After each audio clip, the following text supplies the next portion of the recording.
We just got some breaking news from Ripple Swell of a brand new Mastercard partnership. And in this video, I want to talk about exactly what this means for XRP because, guys, this just proves some of the biggest haters wrong. I also want to talk about a brand new valuation for Ripple, the company, and some brand new investment dollars coming into Ripple. Guys, there's a lot more than meets the eye behind the scenes here, so make sure to stick around for that. Like always, your support means so much to this channel. Thank you to everyone who takes the time to like these videos and subscribe to the channel. These two simple things really do help me out so much. Also, if you ever need a place to buy some XRP, make sure to check out my favorite exchange upload down in the description of this video. With that said, let's jump right into it, and I hope you guys enjoy the content. So guys, make sure to stick around to the end of the video because we're actually going to be playing Brad Garlinghouse's closing remarks from Swell. This was a fantastic speech. You are not going to want to miss that. He talks about things for the future for XRP and Ripple, as well as the entire origins of the company.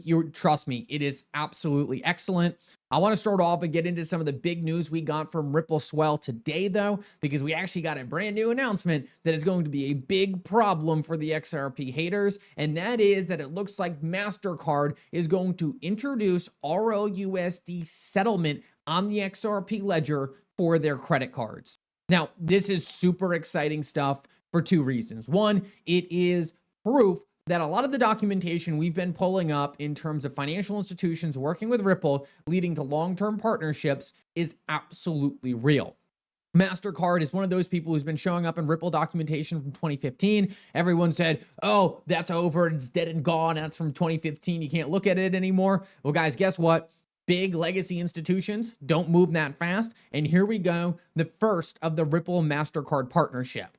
Now, what Ripple is doing is providing settlement for Mastercard transactions on the XRP ledger. It says right here, RLUSD will be the collateral for the money movements. But guys, as we know, there's no RLUSD without XRP, and XRP is going to act as liquidity for all of those transactions. So many people said RLUSD is a pivot away from XRP. Guys, this is direct proof that that is flat on its face wrong. There is no RLUSD without the XRP ledger. And clearly, this is direct proof that XRP is what makes RLUSD valuable. The only reason RLUSD can exist is because it can be issued on the XRP ledger, and the XRP ledger only works with XRP.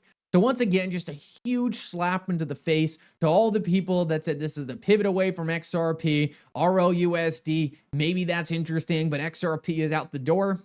Guys, it just shows a huge lack of understanding of how these systems even work.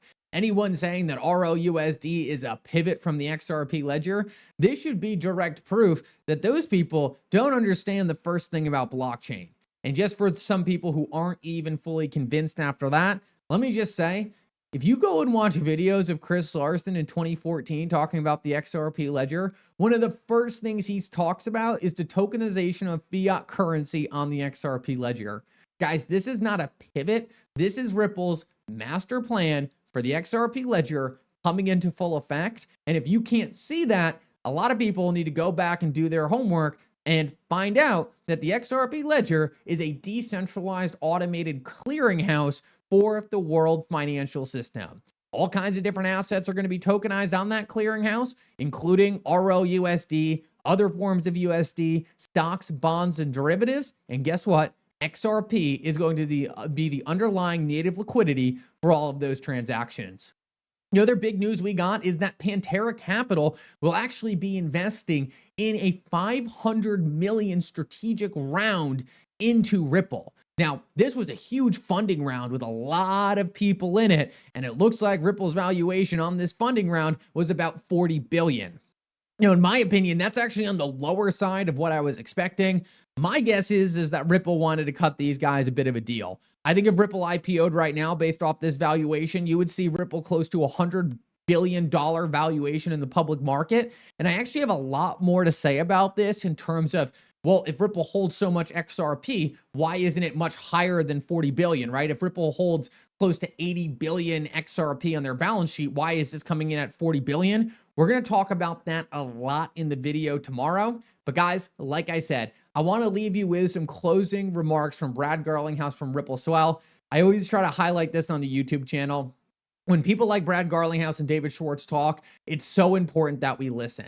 They are really the visionaries, the leaders behind all of this. And I know a lot of people look to me as a leader of this community, but ultimately it's these people that have given me the education to even talk about these kinds of things. I could not be more grateful for what is happening to the XRP ledger ecosystem. I feel like when I first started making these videos 5 years ago now, which is crazy to say, a lot of it was all just speculation. It was all what I thought could happen. But for the first time ever, we are seeing these things happen in front of us. And I've never been more convinced that of everything I have seen in the cryptocurrency industry, the XRP ledger is going to be a clear winner. And when we look back at this 10, 15 years from now, it is going to be shocking that some people couldn't see it. In my opinion, it is the perfect example of a modern day Apple or Google. This company that's misunderstood. People can't wrap their head around it. They don't understand the technology. And in the background, they're emerging into a giant. One day, I do believe Ripple will be the largest company in the entire world. And XRP will demand valuations that people think are absolutely impossible and unrealistic today.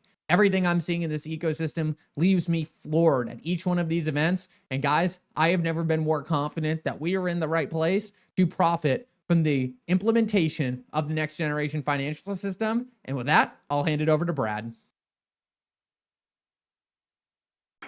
All right. So before I let you all go from Swell 2025,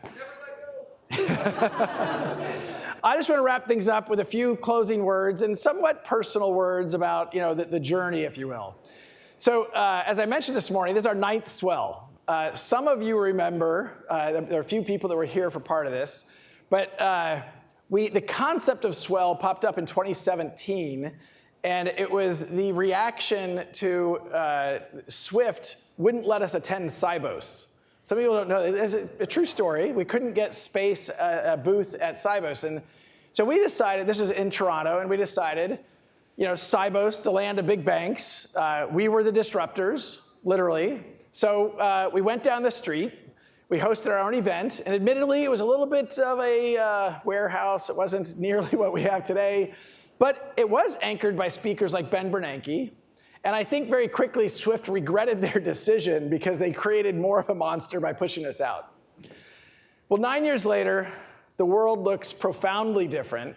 Some of the biggest financial institutions in the world are here in this room with us, but it's not just them.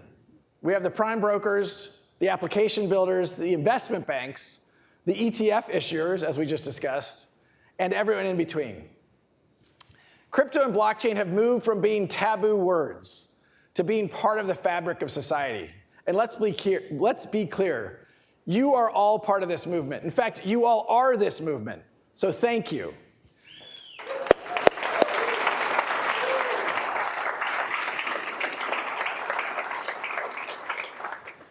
I am beyond grateful to have witnessed this fundamental shift in how the financial layer of the internet is changing and evolving.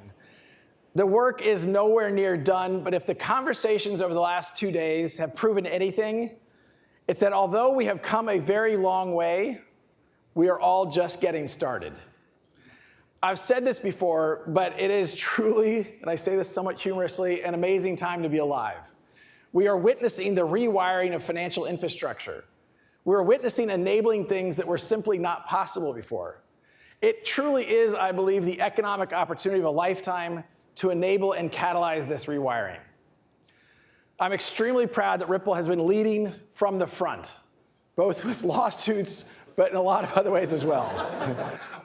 So for over a decade, we've been leading with transparency, we've been leading with a compliance-first posture, and we've been leading with the goal of championing not just XRP, but the entire industry.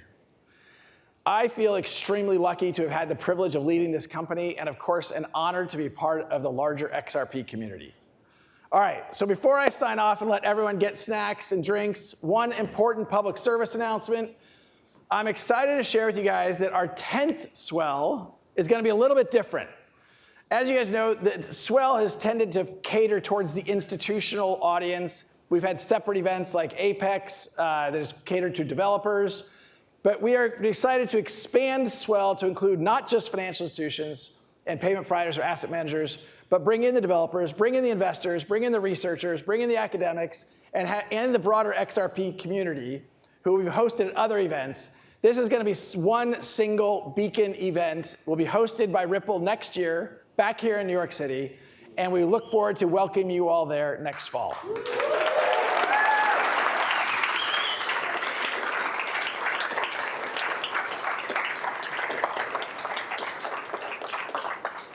All right, with that, I'm going to end with Ripple has been ready for this moment. The XRP community has been ready for this moment. I'm thrilled you are on this journey with us. It is definitely happening. Thank you very much.